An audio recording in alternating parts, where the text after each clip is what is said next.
Madame Pauline n'est pas la femme de Benarchat, et son bouygues de la rue de Chazelle n'a rien à voir avec le château fort du défunt. Mais Charlotte n'a rien à voir avec mes fonds de bouillon. Ça n'a rien à voir. Mais ça n'a rien à voir.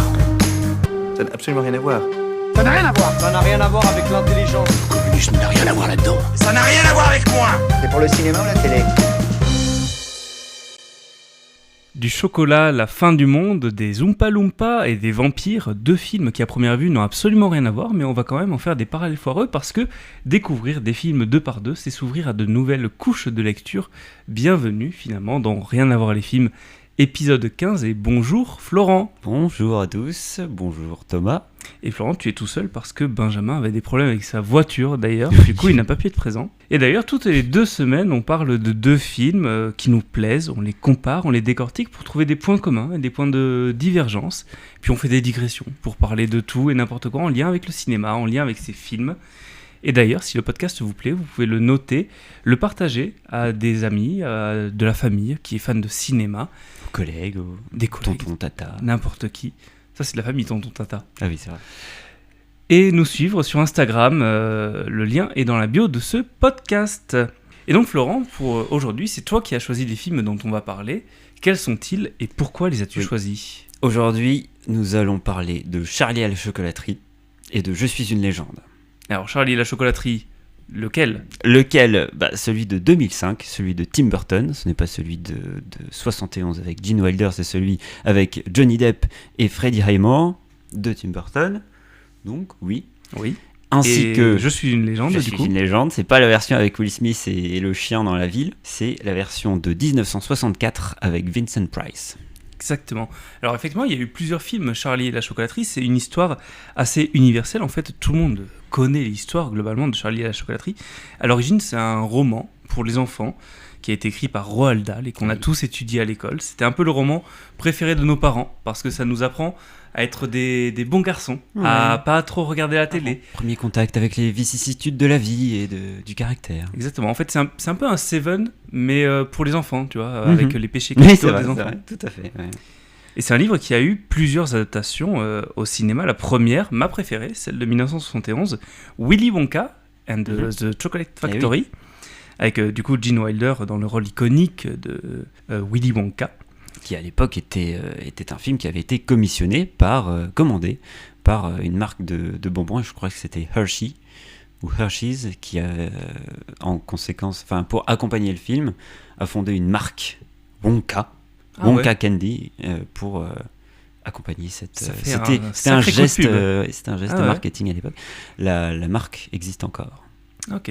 Et du coup, c'est quand même un film qui est devenu ultra culte, et notamment pour ses chansons, puisque c'est une comédie musicale, et avec les chansons des Oompa Loompa. La deuxième adaptation dont on va parler aujourd'hui, du coup, c'est celle de 2005, qui a été faite par Tim Burton, avec Johnny Depp et Helena Bonham Carter, qu'on retrouve dans tous ses films entre lui. autres. Et donc Johnny Depp dans le rôle de Willy Wonka, qui est un film à l'esthétique très marquante, qui est à la fois très colorée et un peu dérangeante, tout comme le jeu d'acteur de Johnny Depp du coup. Oui, c'est un peu sombre. Ouais. Un peu comme le chocolat finalement, il y a une part de blanc, une part de noir, une part d'obscurité. Très belle métaphore. Et de lumière. Et le chocolat pour ce film, bien sûr, comme pour le précédent, a été fourni, et non, pas par Hershey, mais par Nestlé. Ah ouais. Il y a eu plus de 1850 tablettes de chocolat apparemment qui ont été fournies pour et le tournage du film. Une vraie rivière de chocolat. Oui. C'est un... Comment dire ? Un mélange.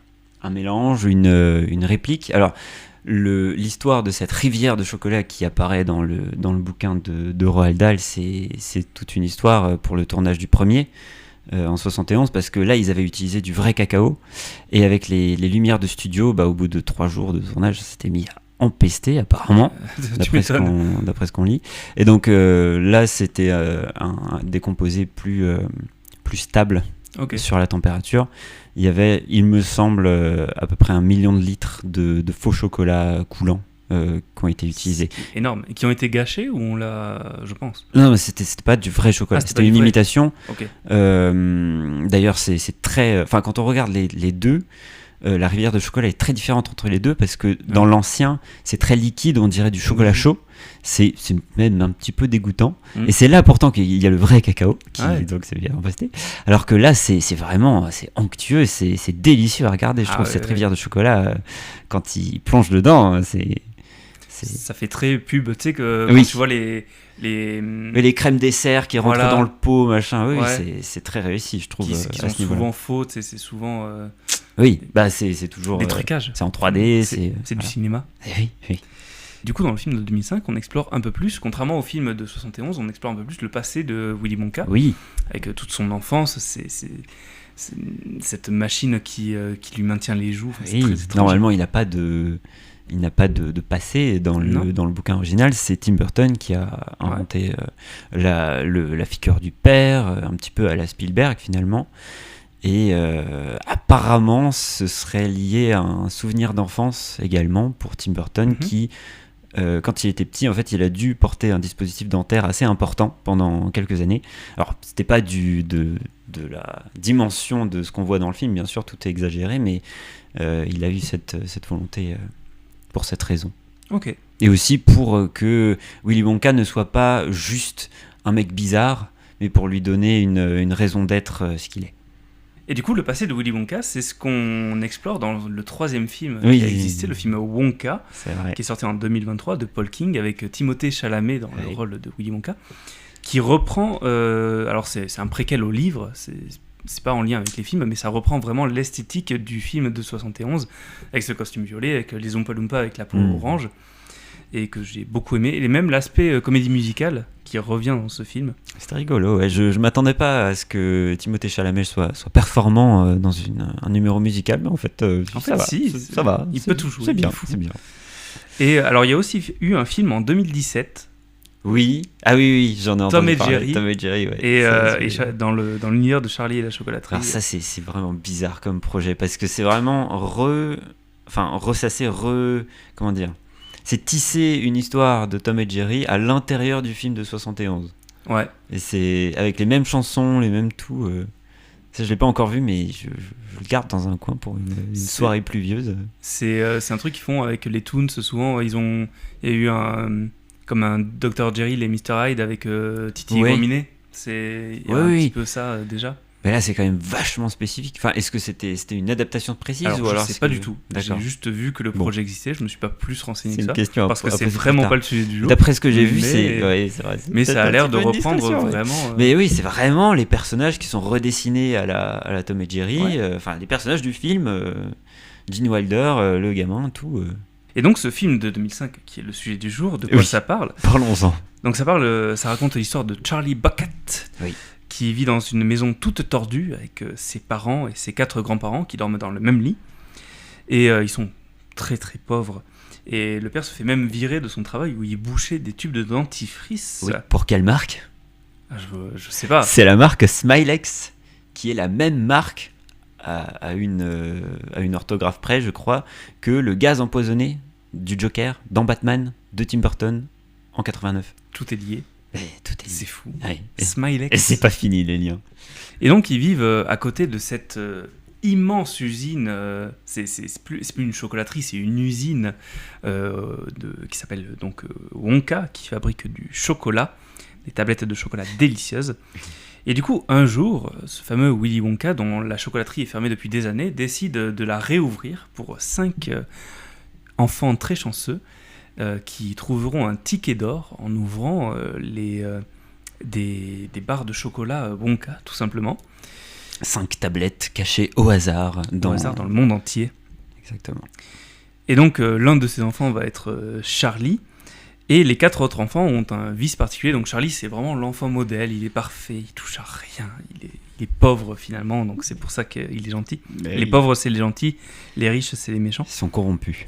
Et donc, tout à fait, les 4 autres ont un vice particulier. Il y en a une qui mâche trop de chewing-gum, un qui regarde trop la télévision, enfin dans cette adaptation qui joue trop aux jeux vidéo.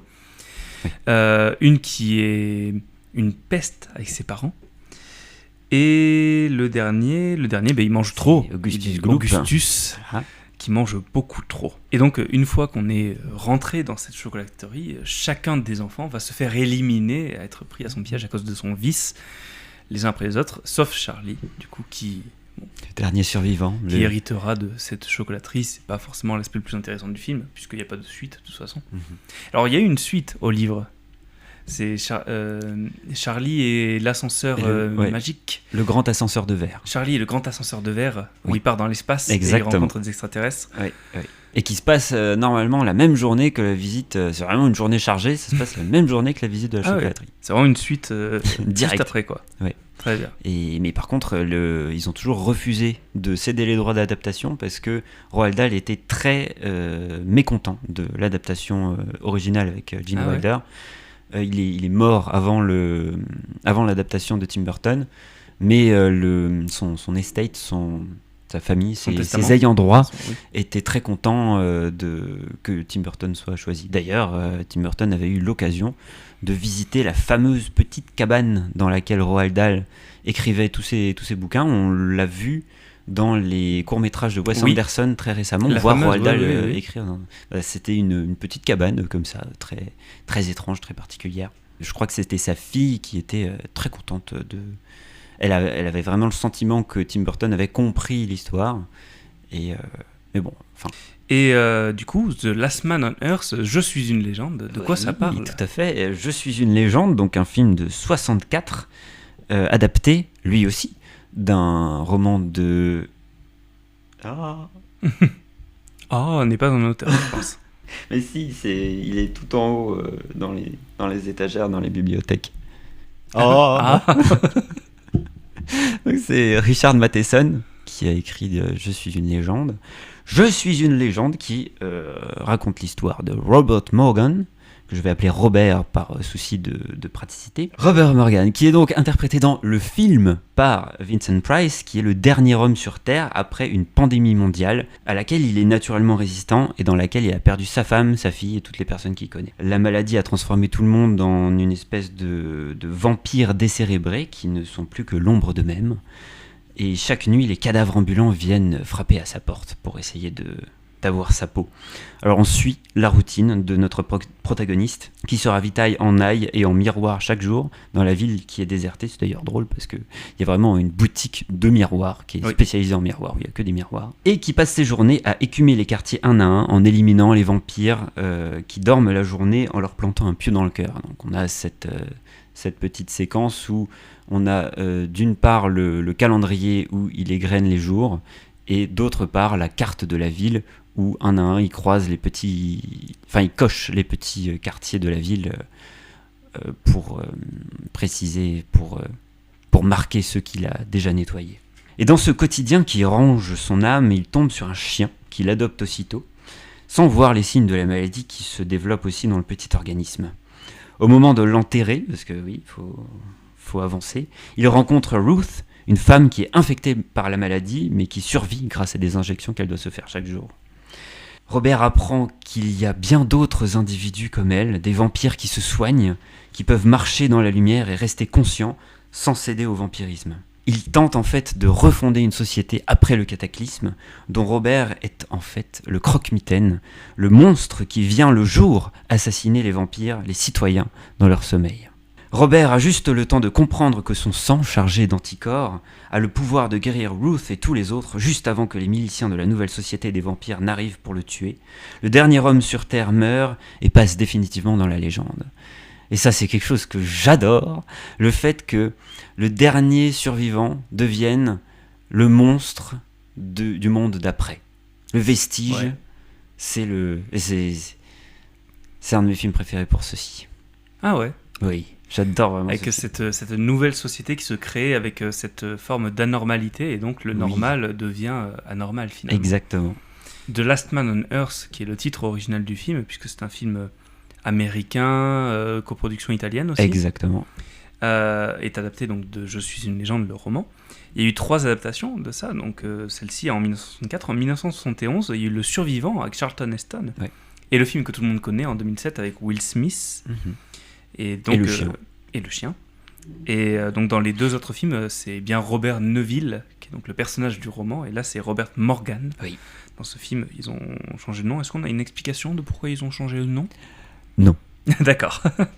Et donc, pour commencer avec les points communs entre ces deux films, commençons par le commencement, l'ouverture du film, le premier plan du ciel. Du ciel. C'est beau, le ciel. Alors, qu'est-ce que représente le ciel dans ces films ? Parce que ça n'a pas le même sens. Dans Charlie et la chocolaterie, on ouvre donc sur le ciel qui va être caché d'un seul coup par les cheminées de la chocolaterie. Donc, on va s'ouvrir avec le générique. On va rentrer dans cette chocolaterie et voir tout le processus de fabrication du chocolat qui est l'élément central du film, le chocolat. Oui. Et au contraire, dans Last Man, on va... dans The Last Man on Earth, pas Last Man, ça n'a rien à voir, mais The Last Man on Earth, on va montrer le ciel comme un environnement normal, finalement. On est dans un monde où tout va bien, et puis d'un seul coup, non, on va rentrer un petit peu plus dans ce monde et voir une église avec marqué c'est la fin du monde est arrivée. Exactement. C'est la fin. C'est l'enfer, en fait, sur Terre. Exactement. Au ciel, tout va bien, mais sur Terre, on est dans l'après. Et donc, dans ces deux films, en fait, on t'introduit le film en commençant par ce même plan du ciel, et on te montre le concept principal, les usines de chocolat, la fin du monde, finalement. C'est vrai. Une introduction efficace, en fait. Tout à fait. Et donc, après ça, on va faire la rencontre des personnages principaux. Alors, le personnage principal de The Last Man on Earth va être Robert Morgan. Le personnage principal du film, j'ai envie de dire que c'est quand même Willy Wonka. Oui, Charlie quand même. Charlie est le protagoniste principal, c'est le héros du film, mais il se fait tellement voler la vedette, que ce soit dans l'adaptation de 71, même ici par Willy Wonka. Celui de 71, il s'appelait Willy Wonka and the Chocolate Factory. C'était pas Charlie et la chocolaterie. Alors qu'il apparaît assez tard dans le film. Parce que l'introduction est très longue, en fait. Surtout dans le film de 71. Là, dans le film de 2005, on rentre plus vite dans la chocolaterie. Mais voilà, quand on explore le passé d'un personnage, on explore le passé de Willy Wonka. Et oui, c'est ce que j'allais dire, tout à fait. C'est la personne qui a une backstory, c'est Willy Wonka. Je pense, comme en plus il est joué par Johnny Depp, la coqueluche de Tim Burton. C'est peut-être un petit peu abusif de l'appeler. Mais bon, après, c'est sûr que une des volontés principales de cette adaptation, c'était de se démarquer de la version 71. Donc ça pouvait pas se rappeler Willy Wonka and Chocolate Factory, sachant que le roman s'appelait Charlie et la chocolaterie. C'était censé être... Et effectivement, l'adaptation est un peu plus fidèle, d'après ce que j'ai pu lire. Et donc ces deux personnages principaux, mais c'est un peu les mêmes.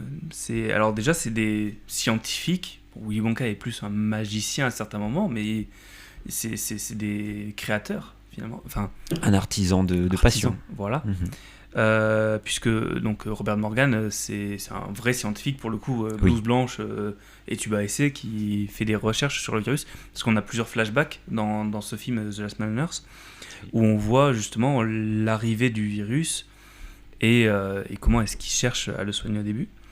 Ce sont deux personnages qui sont aussi très solitaires, forcément. Il y en a un... Il y en a un, il est un peu forcé. Voilà, il n'y a plus personne. L'autre, il se renferme dans sa chocolaterie. Après, est-ce que Willy Wonka n'est pas forcé lui-même, parce que il est mis à l'écart dès son enfance du fait de sa difformité mécanique, dirons-nous.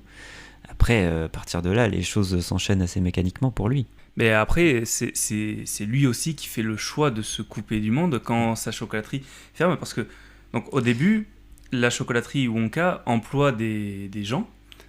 Des personnes. Avant d'avoir des Oompa Loompa qui sont pas vraiment des humains, il emploie des vrais humains. C'est vrai que le statut n'est jamais vraiment élucidé sur... Non, je sais pas s'ils ont un code du travail. Alors là... et donc, au bout d'un moment, il va se faire voler la recette de son chocolat par des gens malvenus, et il va se braquer complètement et s'enfermer dans sa chocolaterie sans donner de nouvelles. Donc ils sont scientifiques, solitaires, et ils sont aussi très minutieux et méthodiques. Oui. Alors, méthodique dans l'élimination des enfants, certes. Il y a clairement un modus operandi. Mais voilà, les deux ont un mode opératoire assez clair. Ils sont assez clairs sur leurs intentions. Quand tu disais dans la présentation du film, il quadrille la ville, voilà, il sait exactement quel jour il est, qu'est-ce qu'il doit faire. Il y a même un jour où il se perd, il s'endort dans l'église, et donc il doit improviser, rentrer chez lui. Ouais. Et donc, Willy Wonka, quand il élimine les enfants les uns après les autres, il sait En fait, au début du film, il donne l'impression de pas connaître les enfants, de pas savoir qui ils sont et juste de les trouver désagréables comme ça. Mais il sait très bien ce qu'il fait. Je pense qu'on peut parler de meurtre par chocolaterie. Exactement. Ils meurent pas vraiment, les enfants. Oui, ça. bon, Et c'est marrant parce que ça, dans le film de 71, on le voit pas, la Oui. sortie de la chocolaterie. Oui. Mais Oui, dans ils ce disparaissent. film, voilà. Dans ce film, Ouais. on les voit à la fin, l'autre qui est complètement Oui. étiré, l'autre qui est toute Oui. violette. C'est sûr qu'ils mèneront une vie tout à fait normale. Bon, ils ont le beau rôle, les riches, parce qu'ils sont juste sales, finalement. Oui, ça va. Des enfants relativement nombreux pour un film. Enfin, c'est notoirement casse-tête, casse-pipe aussi de tourner avec des enfants.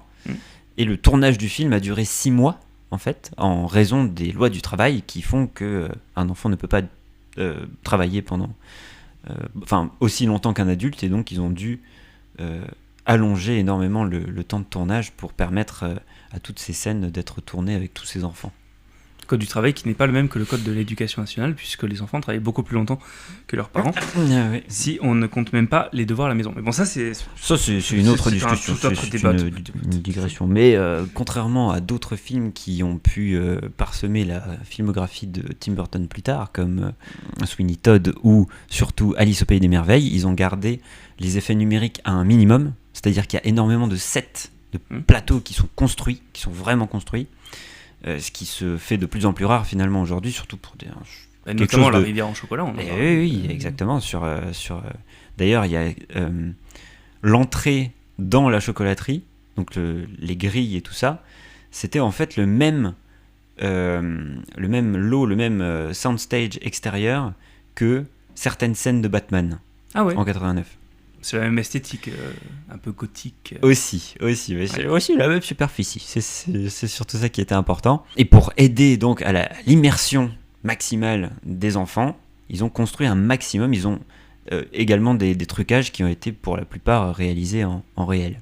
Peut-être pas pour les enfants, mais pour la crédibilité de l'image, ils ont entraîné de vrais écureuils pour la scène des écureuils. Ça, c'est fou. Sur les plans larges, c'est augmenté par de l'animatronique, des effets numériques, mais tous les gros plans, ce sont de vrais écureuils qui ont été dressés pour l'occasion, et apparemment c'était un joyeux bordel. Justement, c'est un truc qu'ils n'avaient pas pu faire dans le film de 71, parce que dans le film de 71, c'est des oies qui sont présentes dans le film.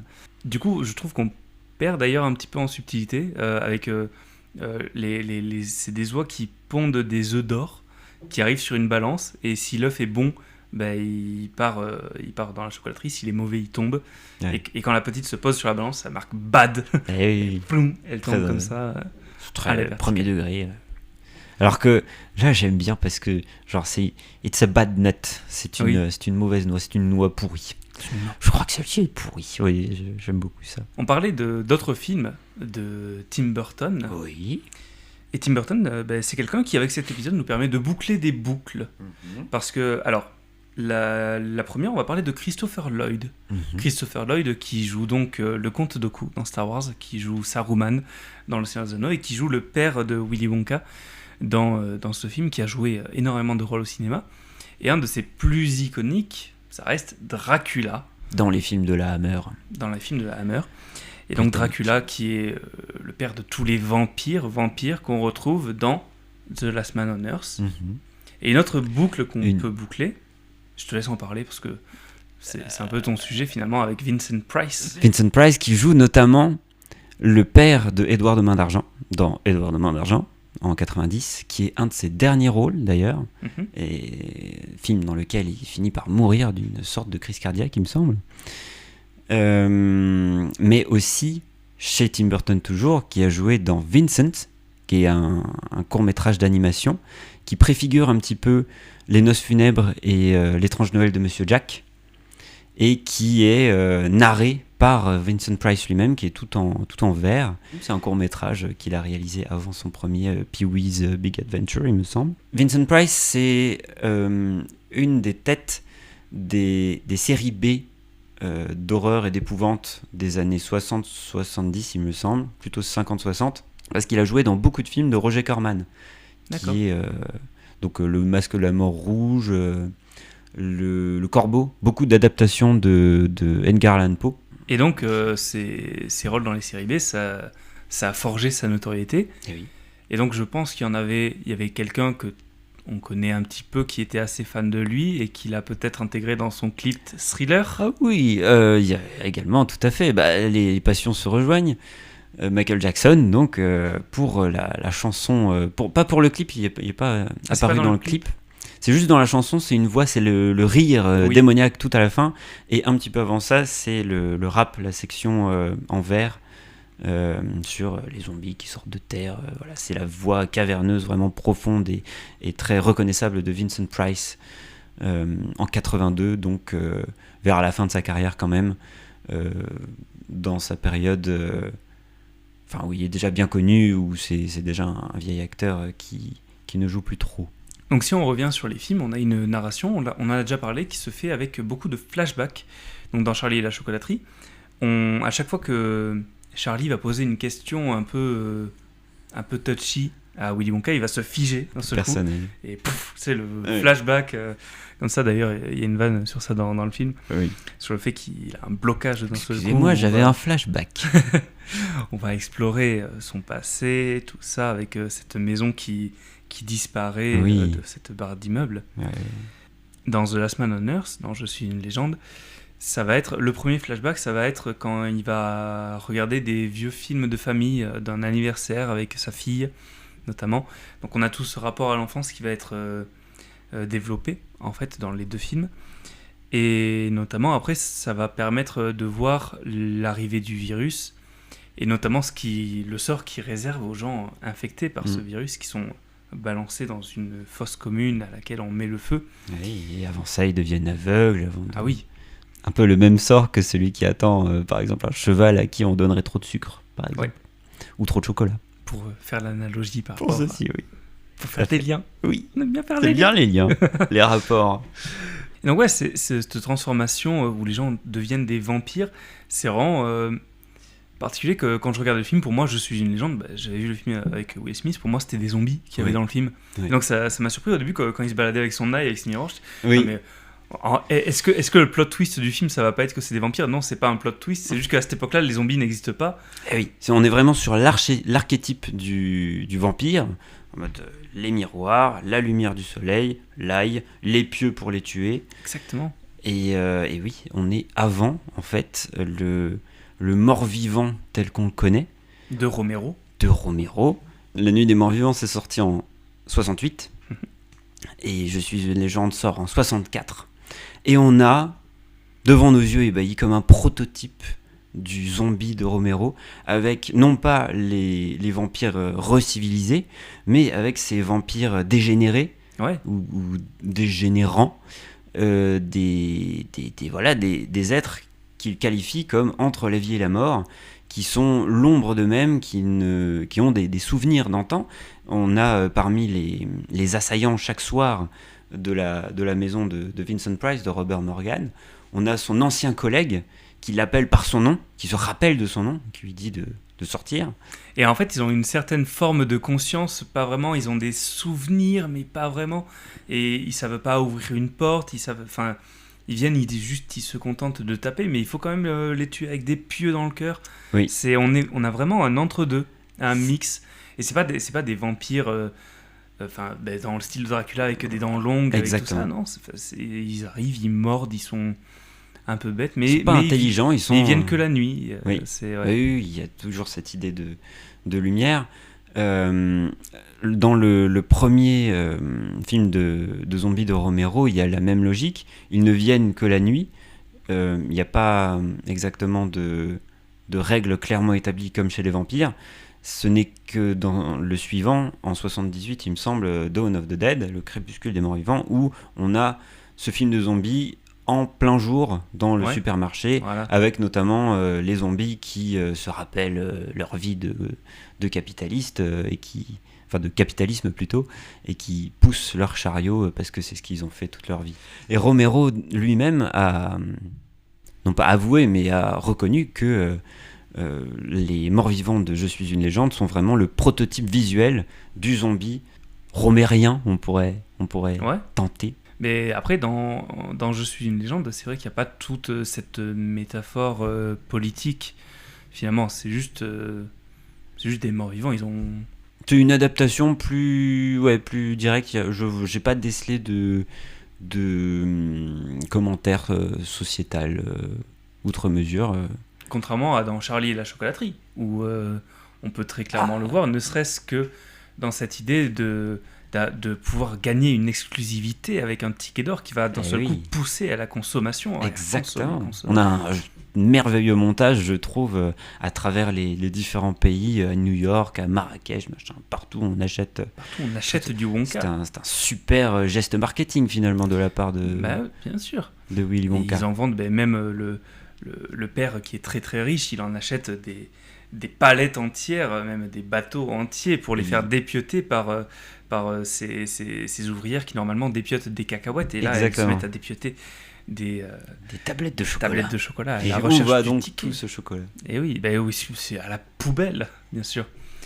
Et c'était encore plus exagéré à un moment donné dans le film de 71, puisque Charlie va à l'école dans ce film de 71. J'adore ce moment avant qu'il rentre. Ouais. Je te laisse raconter. Non, mais après, c'est dans la salle de classe où on se moque de lui, justement, parce qu'il n'a ouvert que 2 tablettes de chocolat. Oui. Et où il travaille sur les pourcentages. Et tu n'as ouvert que 2 tablettes de chocolat, alors que toi, tu en as ouvert 100, toi, tu en as ouvert 150. Oui. Tu maximises tes chances d'en trouver, mais avec 2. Mais ce que j'adore, c'est que le monde se met vraiment à tourner autour, genre uniquement, c'est le sujet central de la société. Ça devient le sujet en cours. Il y a ces petites scénettes que j'adore sur du genre. Il y a une prise d'otage. Il me semble à un moment qui doit se résoudre. Enfin, la rançon, c'est la boîte de chocolat Wonka que la femme détient. Son mari a été capturé. Il faut leur donner une boîte de chocolat Wonka. Et puis elle est en mode, elle hésite. Oui, le choix est difficile. Et plus tard, il y a une vente aux enchères où la reine d'Angleterre mise elle-même. Pour moi, c'est presque un moment de pré-apocalypse. C'est le moment de bascule. C'est ça. Voilà, il n'y a plus qu'une seule chose. Et je me dis peut-être qu'il y a autre chose que du chocolat dans ces tablettes pour que tout le monde soit si obsédé, soit si addict à l'envie de pénétrer dans cette chocolaterie. Et du coup, ceux qui réussissent à trouver le chocolat, alors il y en a 2, c'est un petit peu par chance, donc ça va être Charlie et celle qui mâche du chewing-gum. Et celui qui joue aux jeux vidéo, c'est parce qu'il a tout calculé, il a trouvé, alors que lui, il s'en fout complètement du chocolat, il aime pas ça. Juste pour le challenge. L'autre, c'est juste parce qu'il en bouffe tellement que forcément, au bout d'un moment, il va tomber dessus. Forcément. Et là, c'est parce qu'ils ont maximisé leur chance en achetant des millions de tablettes de chocolat. Il faut consommer du chocolat Wonka. C'est ça la morale du film en fait. Après, pour revenir à Je suis une légende, le virus il est venu d'Europe. En fait, eux ils sont aux États-Unis dans le film, et c'est un virus qui vient d'Europe. Est-ce qu'on peut pas aussi y voir une forme de critique de la mondialisation, de l'interconnexion ? Le fait que d'ouvrir tant de nouvelles voies de transport ouvre également la voie à ce que d'autres parasites voyage avec nous, voire une certaine forme plutôt de colonisation, puisque c'est venu d'Europe vers les Amériques. Donc effectivement une forme de colonisation de ce virus qui va remplacer la forme de normalité par un monde d'après, ce vampirisme, effectivement. Mais dans les 2 films, la mort, quand elle intervient, n'est pas définitive. Bon, évidemment, les enfants de Charlie et la chocolaterie ne meurent pas vraiment, heureusement, même s'ils sont déformés, traumatisés à vie, certes, mais ils ne sont pas morts. Et les vampires, donc, ce sont des gens qui sont déjà morts de ce virus, mais pas vraiment, puisqu'ils reviennent à la vie. Et sauf pour ceux que Robert Morgan va tuer. Alors que non, c'est juste des humains qui reprennent vie. Oui. Mais ça doit être terrible de se rendre compte que les personnes que tu assassines en pensant que ce sont des sortes de vestiges humains étaient en fait conscients, ils étaient juste endormis. Et il y a un montage assez rigolo parce que on le voit nettoyer un quartier et on sent vraiment que quand il tape, il y a vraiment rien derrière sa main. Enfin, il y a ces plans sur lui où tag et puis le pieu il part dans l'air en fait. Bizarrement, ils n'ont pas tué des vrais vampires sur le tournage. C'est fou. Par contre, sur le réalisme, au début du film, quand il y a 2 corps qui sont devant chez lui, il les prend et il les met dans sa voiture pour aller les brûler, les incinérer. il me semble que c'est ceux qui sont soit morts de faim, soit ont été brûlés par la lumière du jour, qui ne se sont pas cachés à temps. Et ben ces corps-là, c'était des vrais. C'était des vrais acteurs Oui, c'était pas des vrais corps, c'était pas des vrais cadavres, non, c'était des vrais acteurs. C'est des acteurs qui respiraient, mais je veux dire, ce n'étaient pas des mannequins. Bon, par contre, bien sûr, quand ils balancent les corps dans la fosse qui est perpétuellement en feu, là, ce sont des mannequins. Des acteurs qui étaient issus de l'équipe technique qui était mi-américaine, mi-italienne. C'est une coproduction américano-italienne. Vincent Price, c'est le seul acteur anglophone, et tous les autres acteurs ont été redoublés ensuite. C'était des Italiens qui jouaient comme ils pouvaient en anglais, qui ont été redoublés ensuite pour que ce soit plus compréhensible. Ça donne quelques curiosités dans le jeu, mais voilà, ça coûtait moins cher de cette manière. Les Oompa Loompa, oui, qui sont joués donc par Deep Roy, oui. Un acteur d'origine indienne qui a interprété tous les Oompa Loompa. Dans l'original, c'est différents acteurs de petite taille. Ici, il est rétréci digitalement. Enfin, c'est un mix toujours d'effets pratiques avec des décors plus grands que nature et des incrustations numériques. Mais il a joué chacun d'entre eux sans jamais donner une seule ligne de dialogue, parce que tous les Oompa Loompa sont doublés par Danny Elfman pour les chansons. Il ne parle pas en dehors des chansons. C'est vrai. Et oui, Danny Elfman s'est donné un malin plaisir à créer des mélodies, à mettre en musique les poèmes, enfin les chansons en fait, qui existent dans le bouquin de base. C'est une version abrégée des chansons de base du roman de Roald Dahl. Ça s'entend un peu moins dans le film parce que les chansons sont abrégées et un petit peu remixées, mais on sent vraiment le côté expérimental et ludique de Danny Elfman quand on écoute la bande originale du film, les chansons elles-mêmes. Et il prend un malin plaisir à trafiquer sa voix, à adapter, à faire des effets. Et tout ça, toutes les voix, c'est vraiment Danny Elfman lui-même. D'accord. Et donc, dans le roman, il n'y a pas marqué Oompa Loompa, et non. Loompa di dou. Et non, ça c'est une invention pour le film de 71. Qui a été repris après dans le film Wonka. Tout à fait. Du coup. Tout à fait. Qui hérite plus de ce film-là. Alors que bon, celui de 2005 qui était bien aussi, quoi.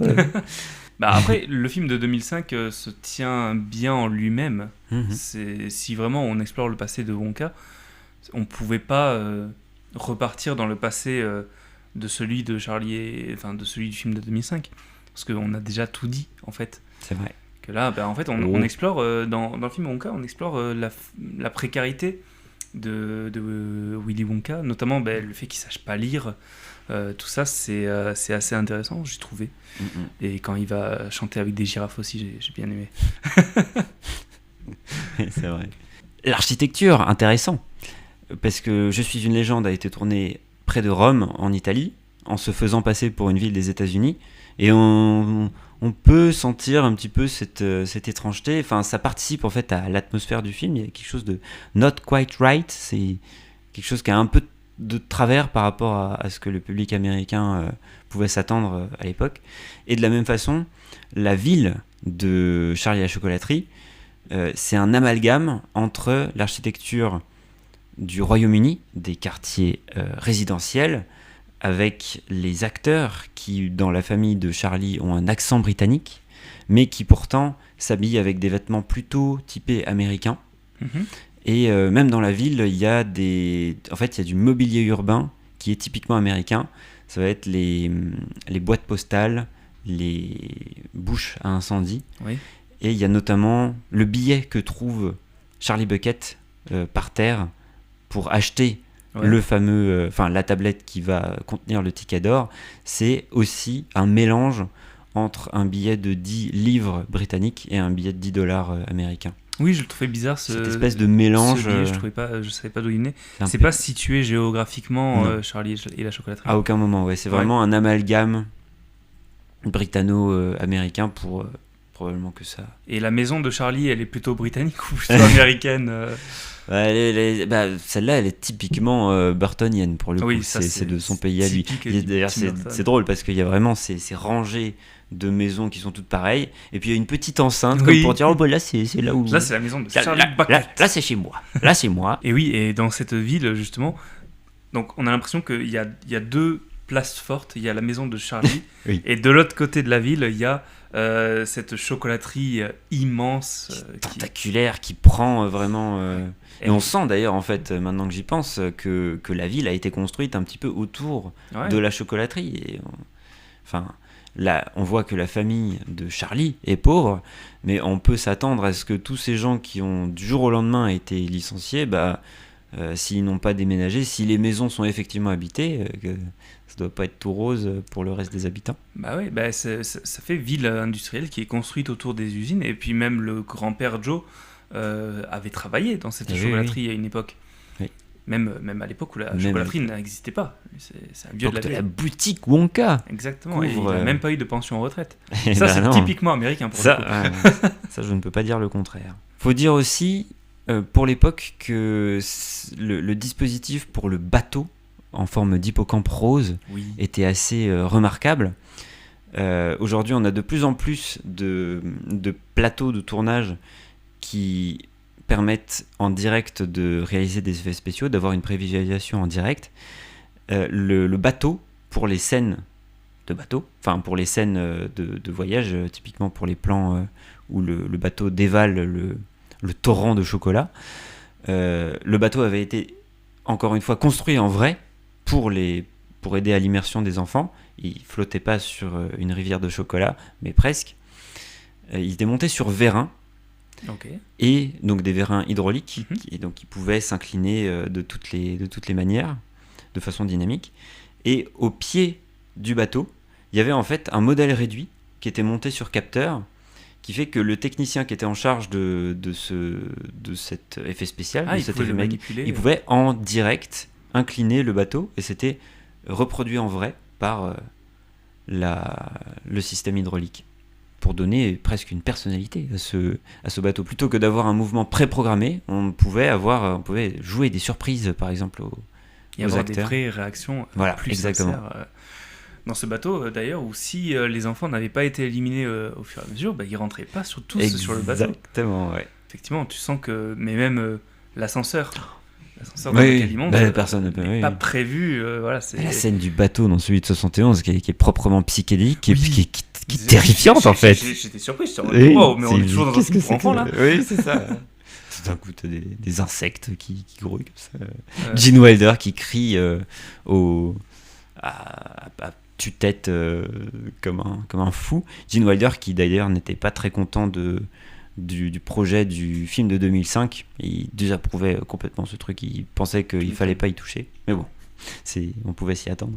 D'ailleurs, c'est pour toi, c'est laquelle la meilleure performance en Willy Wonka entre les deux, entre les trois même, on pourrait comparer Timothée Chalamet, même si je trouve que Timothée Chalamet a moins insufflé quelque chose, c'est peut-être par la réalisation, ça c'est pas forcément un choix de l'acteur. Je me réserve sur Timothée Chalamet en me disant que bon, je l'ai vu qu'une fois au cinéma, j'ai pas encore laissé assez de temps, je pense, pour Ouais. vraiment me faire un avis.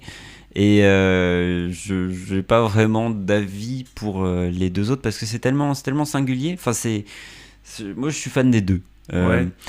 Le Charlie et la chocolaterie 2005, c'est vraiment un film d'enfance. Je peux pas aller contre. C'est presque c'est un film de chevet presque depuis que j'ai 12 ans. Ça remonte Non. il y a si longtemps. Non, mais non. Attends, 9 ans. Je sais pas. Depuis que peut-être. j'ai 9 ans. Bref, on s'en fout. Celui de 71, je l'ai découvert beaucoup plus tard. J'ai commencé à le regarder il y a quelques années seulement. Mais j'ai peut-être bientôt rattrapé le compte parce que j'aime vraiment beaucoup l'interprétation Les de deux Gene Wilder. adaptations, Ouais. ouais. Mais avec c'est même c'est pas la même conclusion parce que dans le 2005 c'est automatiquement comme c'est le dernier survivant, il a automatiquement gagné. Oui. Que dans le film de 71, même si il a survécu, il lui reste encore une épreuve à passer, il doit rendre ce qu'il a pris Le gobstopper dans sans dans fin. la chocolaterie. D'ailleurs, dans le film de 71, Charlie et son grand-père Joe, ils tombent dans un des pièges. Oui. puisqu'ils boivent Le la soda potion qui leur fait fait voler. ouais, tout à fait. Et ils risquent de se faire éliminer. Alors pour le coup, ils risquent de vraiment mourir parce qu'il y a quand même des pales de Oui. vis qui risquent Oui, de les oui. découper. Et dans le film de 71, c'est vraiment terrifiant parce qu'on ne voit pas le sort de ces gamins. Et donc le danger est Si réel. ça se trouve, ils sont vraiment morts. Et oui. Mais à tout moment, c'est ce qui s'est passé. À aucun moment on sous-entend qu'ils ont survécu. Oui, c'est On plutôt s'entend ça. qu'ils ont une chance de survivre, mais pas qu'ils vont survivre. Tout à fait. Par contre, pour les adaptations de Je suis une légende, là c'est un petit peu différent. Je n'ai pas vu Le Survivant de 71 avec Charlton Heston, mais entre celui avec Vincent Price et celui avec Will Smith, je pense que le choix est vite fait. Je préfère largement celui de Vincent Price parce que dans celui avec Will Smith, pour moi, il n'y a pas grand-chose. Il y a un chien. Oui, alors d'accord. Mais il y en a Ça un vaut tous aussi les en films du 64. Oui, mais il apparaît pas longtemps. Oui, bon, enfin, quand tu vois... Enfin, vraiment, moi, le cœur de ce film, c'est la réalisation enfin, l'épiphanie du fait que notre protagoniste, c'est le monstre, Oui. c'est le méchant, le grand méchant loup de la nouvelle société en formation, quelque chose qui est complètement absent. C'est un vrai retournement de situation. Voilà, c'est génial pour le roman d'origine aussi, et c'est quelque chose qui est complètement absent du nouveau, parce que les vampires ont complètement été dépossédés de toutes leurs caractéristiques. En fait, c'est juste des zombies.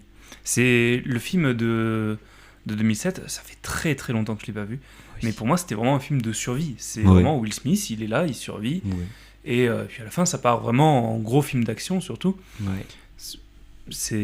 perd de cette aura, on gagne en spectacle et on perd en aura. Mais le chien est très mignon. Le chien est très mignon. D'accord. Après, c'est aussi que dans le film de 2007, on commence directement par le début de l'apocalypse, mais en plus, Will Smith, il se retrouve abandonné tout seul. Il avait la possibilité de s'en sortir et c'est ça. Il est resté derrière, il me semble. Ouais. C'est un truc comme ça. Bon, ça fait très longtemps, mais je sais plus. C'est pas la même histoire, c'est une adaptation qui reste très loin. Une adaptation. Voilà, c'est davantage inspiré. Voilà, on a pris le titre parce que ça sonnait bien. Et le nom du personnage principal, et puis qui est aussi un scientifique. Et donc pour conclure, on avait ces deux films avec des personnages principaux qui se ressemblent, avec une manière d'ouvrir le film, de présenter les enjeux qui s'ouvrent de la même manière. On a des décors qui sont importants, qui sont inspirés, mélangés. On a beaucoup de choses. On a un rapport à la nourriture, à la mort, à beaucoup de choses pour ces films qui, à la base, n'avaient vraiment rien à voir. Et à la solitude aussi. À la solitude. C'est un élément très important pour les deux personnages principaux du film. Ouais. Et puis un rapport à l'enfance aussi, beaucoup de traumatismes liés à ça. Et à la filiation. Plutôt. À la filiation. Parce que ce que cherche Willy Wonka, c'est un vrai. successeur. On s'intéresse pas trop à l'enfance de Robert, mais par contre, c'est une question d'héritage surtout. Oui. De qu'est-ce qui va rester après ce personnage principal. Exactement, c'est l'homme qui hérite le monde. Merci de nous avoir écoutés pour ce 15e épisode de Rien à voir les films. On espère que ça vous a plu. Pour la prochaine fois, c'est Benjamin qui devait choisir les films. Mais il n'est pas là. Il n'est pas là, mais il a tout de même choisi The Thing de John Carpenter et Les 8 salopards de Quentin Tarantino. Sacré programme. Sacré programme. Qui sont deux films qui se ressemblent beaucoup et qui à la fois n'ont rien à voir. Tout à fait. Je sais pas comment on va tourner ça, mais on trouvera. Je pense que ça rentre dans le thème de l'émission. Je pense. Benjamin nous régale, même s'il n'est pas là. Et en attendant, si ce soir vous n'avez rien à voir, vous pouvez retrouver Charlie et la chocolaterie sur Netflix et The Last Man on Earth ou Je suis une légende sur Plex. Et bien évidemment, les deux films sont disponibles en Blu-ray et en DVD. Merci de votre fidélité, on se retrouve très vite pour un prochain épisode. Ciao, bye. Bonne soirée, à bientôt. Veuillez m'excuser, j'avais un flashback. Ces flashbacks se produisent souvent de plus en plus.